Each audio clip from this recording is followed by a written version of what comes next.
Bienvenidos a 360 grados, soy Rina Musali. Esto es una visión global de Iberoamérica. Esta semana ponemos nuestra atención en dos eventos significativos para la región.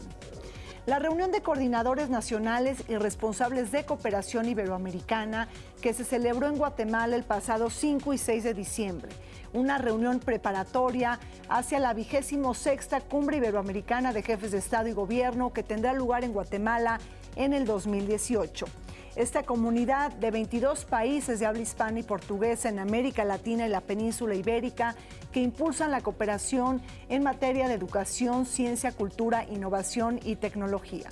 El próximo 12 de diciembre se llevará a cabo la Cumbre Mundial de Financiamiento para el Cambio Climático en Francia, una reunión a la que asisten jefes de Estado y de Gobierno a propósito de movilizar recursos públicos y privados para implementar el histórico Acuerdo de París. En el programa de hoy nos preguntamos sobre la arquitectura financiera climática global, la creación de coaliciones entre fondos de inversión, bancos de desarrollo y ciudades para combatir el cambio climático y los desafíos que enfrenta la Unión Europea en materia de gobernanza climática global. Acompáñenos con entrevistas, reportajes y lo más importante sucedido en Iberoamérica.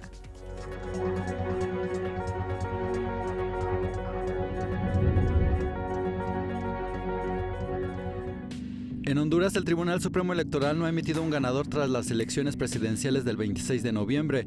El presidente Juan Orlando Hernández, quien busca la reelección, obtuvo la mayoría de votos. Sin embargo, el opositor Salvador Nasralla denunció fraude y pide el conteo de los votos o la realización de una segunda vuelta.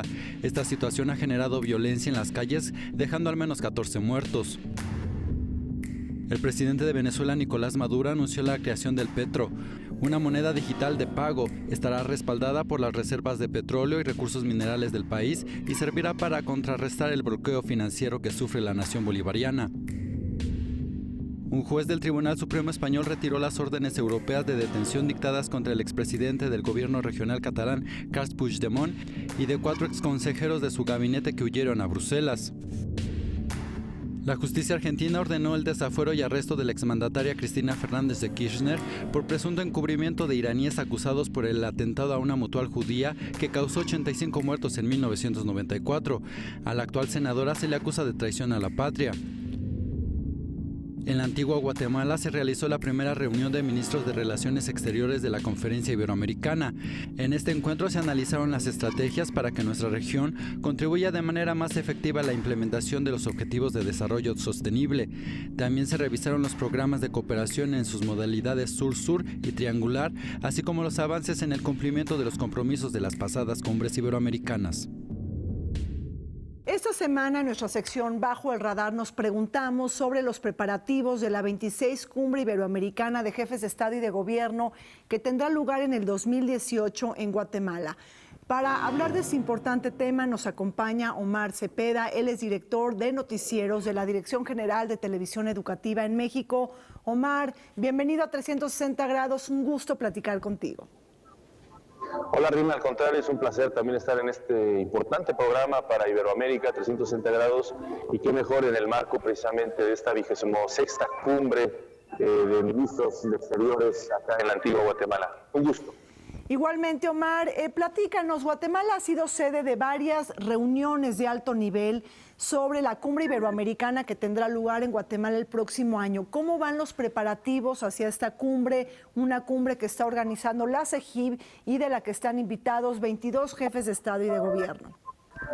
Así es, Rina, pues concluyeron estos trabajos que encabezaron los ministros de Exteriores en la ciudad de la antigua Guatemala y bueno, pues fueron resultados fructíferos rumbo a lo que será la siguiente reunión de jefes de Estado que se celebrará en noviembre del 2018.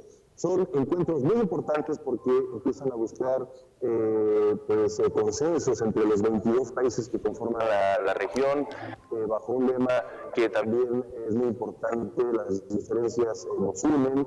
Es un lema que se ha venido manifestando poco a poco en el ideario de la sociedad iberoamericana. Rebeca Grisman, la secretaria general iberoamericana, dijo y habló también de la agenda que ha venido desarrollando en estos últimos 10 años, una agenda muy ambiciosa, enfocada, por ejemplo, en los jóvenes, con la agenda de movilidad académica, en la cual ya más de 50,000 jóvenes han logrado estudiar en diferentes países de la región y por supuesto con esto se les abre un futuro mucho más fuerte, profesional y personal. También destacó esta cooperación sur-sur y va a permitir reforzar aspectos culturales, sociales, políticos y sobre todo ir contra la desigualdad, uno de los principales problemas que afectan a la región. Guatemala está presidiendo los trabajos de la Secretaría Pro Tempore, es decir, el próximo año tendrá lugar ahí la 26 Cumbre Iberoamericana de Jefes de Estado y de Gobierno. ¿Qué prioridades ha marcado la presidencia de Jimmy Morales para sostener este encuentro? Uno de los principales problemas es el tema migratorio. El tema migratorio, como lo sabemos, en el Triángulo Norte se ha venido trabajando no solo en el seno de la Secretaría General Iberoamericana, sino también con otros gobiernos como el de Estados Unidos. Este es un tema muy relevante. Otro tema también es la desigualdad social y también la equidad de género.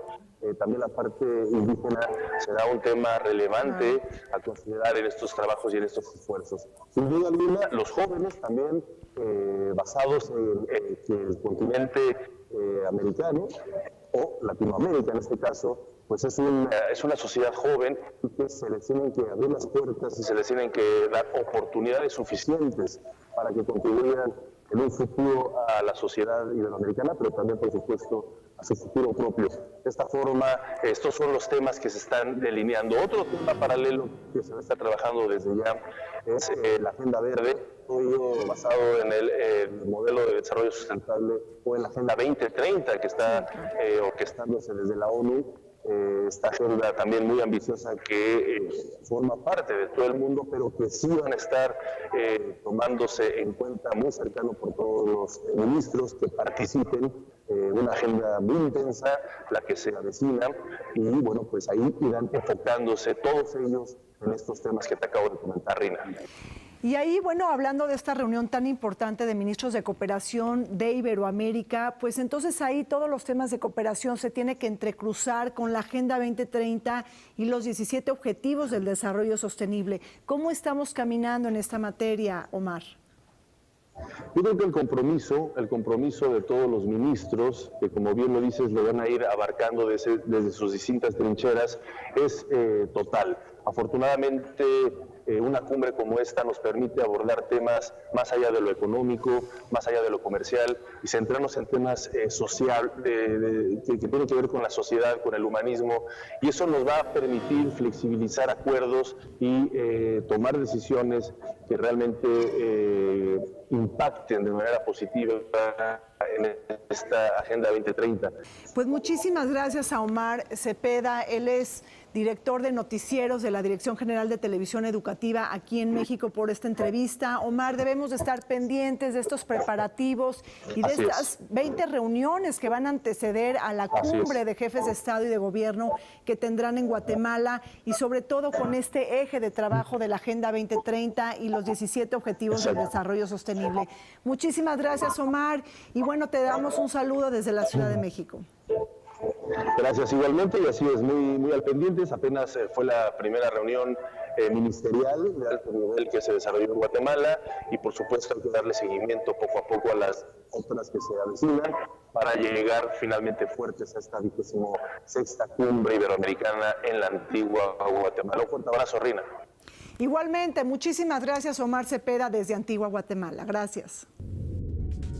360 grados analiza la cumbre mundial sobre financiamiento climático que convoca el presidente de Francia, Emmanuel Macron, para celebrarse el 12 de diciembre, la denominada One Planet Summit, que tendrá lugar 2 años después que se alcanzara el histórico Acuerdo de París. Como país anfitrión, Francia busca compensar el déficit del financiamiento que deja el recorte del gobierno estadounidense para la investigación de la ciencia climática.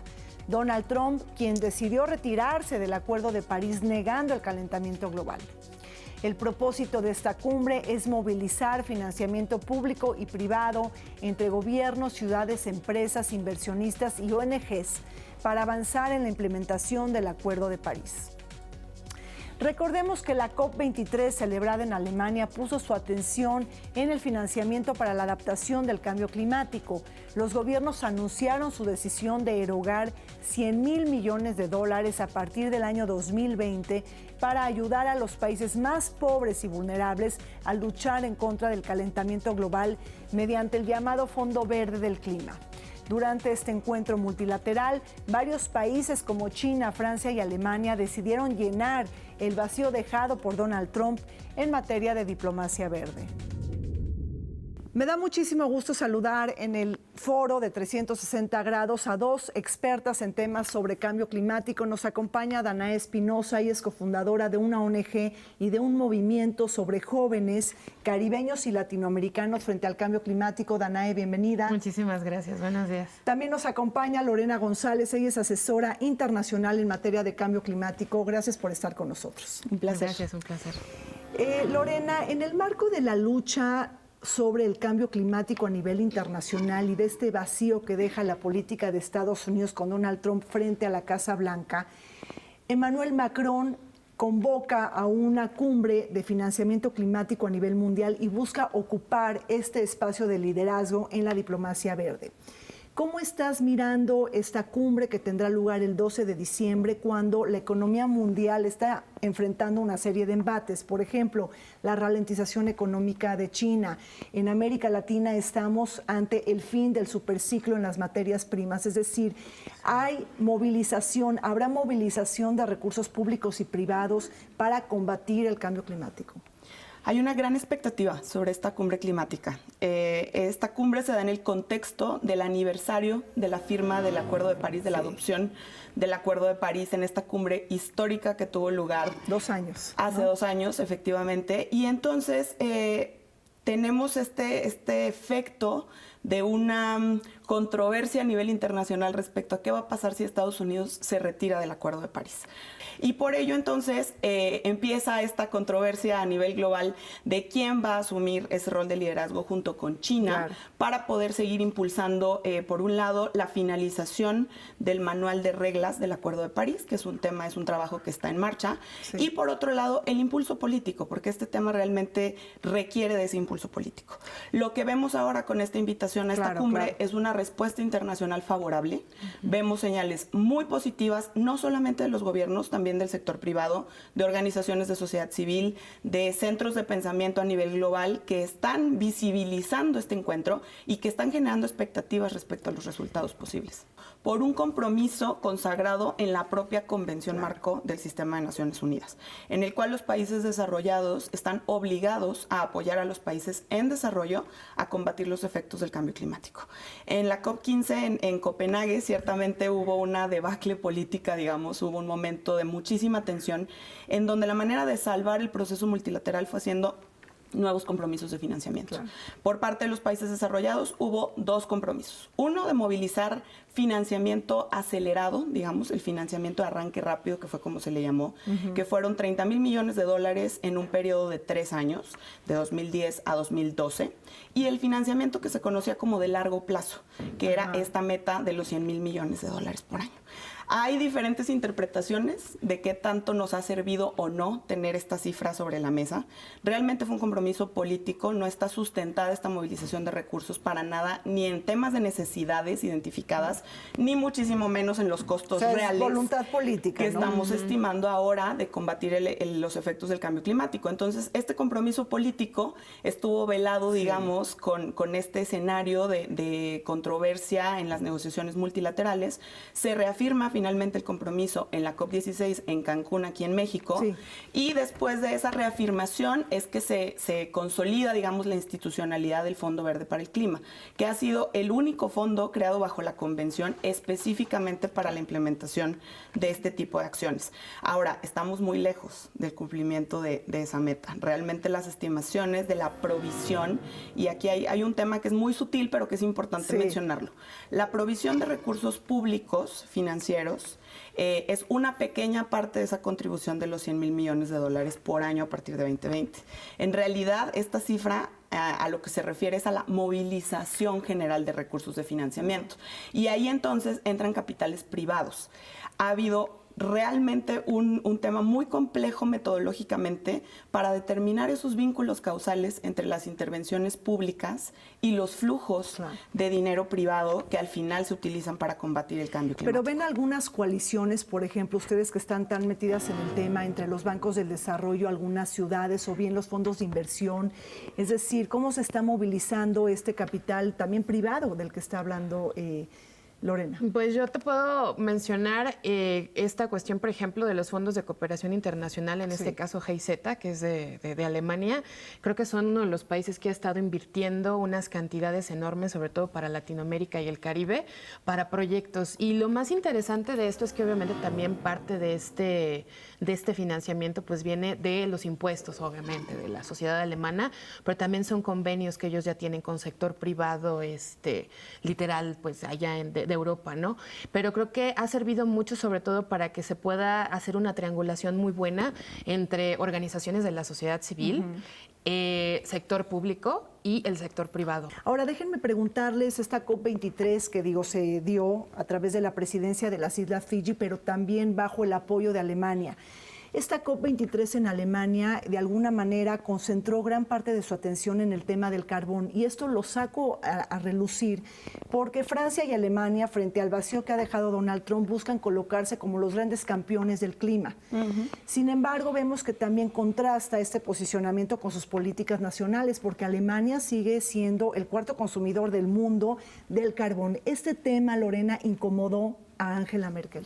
Incomodó profundamente a la administración alemana. En realidad había mucha expectativa de que con toda la visibilidad que estaba ganando la COP23, con el foco de los reflectores del mundo en esta colaboración que hubo entre Alemania y Fiji, pudiera haber la presión suficiente para que Alemania decidiera sumarse a esta alianza global para determinar el desfase definitivo del consumo de carbón.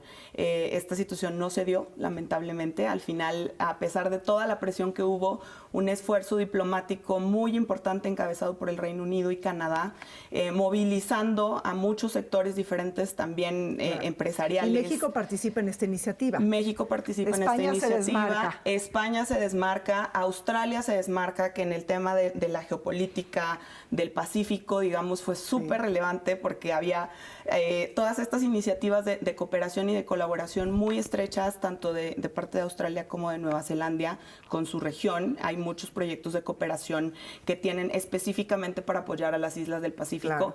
Y en ese sentido, pues hay decepción de que no se han sumado los países que de alguna manera se esperaba que lo hicieran, pero el esfuerzo diplomático continúa y esperarían que en el transcurso del próximo año pueda haber nuevas adhesiones. Realmente la diversificación de la matriz energética es uno de los componentes básicos en todos los países, sobre todo en los países de América Latina tiene una relevancia muy importante y muy significativa la planeación que se hace en la generación del sector eléctrico y en la diversificación general de la matriz energética. Oye, Danaí, hablando de esta COP23 en Alemania, llamó mucho la atención que aunque Estados Unidos decide retirarse, ¿no?, de este acuerdo histórico de París, que no va a ser ni tan rápido ni tan momentáneo, por lo menos se necesitan 4 años, pero llama la atención que sí mandó una delegación pequeña oficial de Estados Unidos, eso hay que decirlo, a la gente que nos acompaña en este programa de 360 grados, pero también fue muy interesante la delegación que lidera y encabeza Jerry Brown, el gobernador de California. Es decir, ahí hubo toda una alianza entre ciudades, entre empresas y diferentes actores de la sociedad civil. Este sistema de pesos y contrapesos en Estados Unidos y esta política exterior que también se hace de manera subnacional en Estados Unidos y que se deja tocar en el escenario de la diplomacia multilateral. Fue interesantísimo porque era una delegación en donde, digamos, como el cuerpo técnico, pero el cuerpo técnico que estaba literal en las plenarias era prácticamente de la administración de Trump, pero los que estaban en las consultas informales y tocando otros temas eran una administración de Obama. Y vimos que sí había comunicación, pero no era como una comunicación tan tan amigable entre ellos. Era un poquito dispersa y al mismo tiempo como separada, pero igual a mí me llamó mucho la atención lo de Jerry Brown, porque de verdad la cuestión de subnacional en cambio climático es necesaria. O sea, el tema de las ciudades, Sí, ¿no? el tema de las ciudades, de hecho las ciudades en materia de cambio climático tienen que ser resilientes. Entonces creo que esta parte que se enfatizó, al menos por parte del gobierno de Estados Unidos y por muchos otros, de cómo se va a trabajar en lo local en cambio climático, empezando por las ciudades, creo que es como fundamental, y ahí es en donde la parte joven y la parte de sociedad civil, que también pues, la integran en su mayoría jóvenes, creo que podemos trabajar bastante bien, ¿no? Y estamos como abiertos a este tema. Entonces creo que si no se trabaja en lo subnacional, creo que nos vamos a poder avanzar, pero también ahí viene el cuerpo de financiamiento, cómo lo local va a empezar a trabajar su propio financiamiento, cómo se van a ligar con sector privado, cómo se va a ligar con sector público. Es una estructuración tremenda, pero pues bastante interesante, la verdad. Oye, Lorena, ¿y cómo estás viendo el posicionamiento de México? Ya sabemos que nuestro presidente Enrique Peña Nieto va a estar participando en esta cumbre climática sobre financiamiento global, estará en Francia. México llega con cartas credenciales a esta cumbre, está defendiendo el tema, estamos comprometidos. ¿Qué nos hace falta? México ha sido un actor relevante, ha cumplido, digamos, con su rol en la escena multilateral, ha hecho cambios y ajustes en el marco legislativo en México, ha desarrollado instrumentos normativos que son adecuados, digamos, para avanzar en atender esta problemática, pero también es un país sumamente vulnerable. Claro. México es un socio de Francia, tradicionalmente ha habido una colaboración bilateral muy importante. El embajador de México en Francia, el embajador Juan Manuel Gómez Robledo, pues fue el titular de la Subsecretaría para Asuntos Multilaterales y fue quien estuvo al frente del proceso de cambio climático cuando México hospedó la COP16. Entonces, definitivamente podemos esperar una colaboración y una alineación muy cercana. Sí. Ahora, ahí llama la atención las nuevas coaliciones que está haciendo México. Digo, México es un país también puente, ¿no?, entre estas economías ricas, industrializadas y las economías menos desarrolladas. Llama la atención esta iniciativa de diálogo por América del Norte, en donde está participando México y Canadá y 15 estados de la Unión Americana, ¿no? Es decir, una nueva alianza para buscar un futuro energético sin carbón. Danae. Pues mira, ahí también entra un tema en donde creo que no es dudoso, pero sí todavía tenemos que ver qué va a pasar con esto, porque tú sabes que también hay otro tipo de tratados o acuerdos como el Tratado de Libre Comercio que también se tienen que relacionar con este tema. Entonces, la parte de comercio, la parte de exportaciones, importaciones, también hay que ver cómo se va a estructurar, por ejemplo, en América del Norte, que fue muy controvertido ahora lo de la renegociación del TLC. Entonces, creo que también ahí esta parte de carbón, híjole, va a estar como bien difícil porque ya está uno obviamente tocando temas específicos de mercados, o sea, mercados en cuestión de alimentos, en cuestión de materia prima, en sí todo lo que son recursos naturales que realmente son finitos, ¿no? Bueno, y ahí tenemos también todo el desafío del reglamento del Acuerdo de París, es decir, un momento en donde la comunidad internacional tiene que apresurarse para poder cumplir en el 2018 con esta tarea. Muchísimas gracias a nuestras compañeras, nuestras invitadas por estar con nosotros el día de hoy, a Lorena González y a Danae Espinosa por haber estado con nosotros en 360 grados. Muchas gracias. Muchas gracias. La cumbre del financiamiento climático global en Francia contará con la participación de los países de Iberoamérica, una cita crucial para movilizar recursos públicos y privados en aras de compensar la falta de financiamiento de Estados Unidos y transferir tecnología hacia países menos desarrollados después del abandono del Acuerdo de París. Reglamentar el Acuerdo de París sobre cambio climático y elevar el sentido de solidaridad resultan fundamentales para transitar hacia economías verdes. Mientras que la Comisión Europea se comprometió a presentar un paquete regulatorio con compromisos más ambiciosos en materia de energías renovables y eficiencia energética, el mundo atestiguó la creación de la primera alianza mundial contra el carbón, energético que debe de desaparecer de los países de la OCDE en el año 2030, un acuerdo que, por cierto, no firmaron los mayores consumidores como China, India, Alemania y Estados Unidos. Se nos acabó el tiempo en 360 grados, los esperamos la próxima semana con un análisis sobre los acontecimientos políticos más importantes de la región.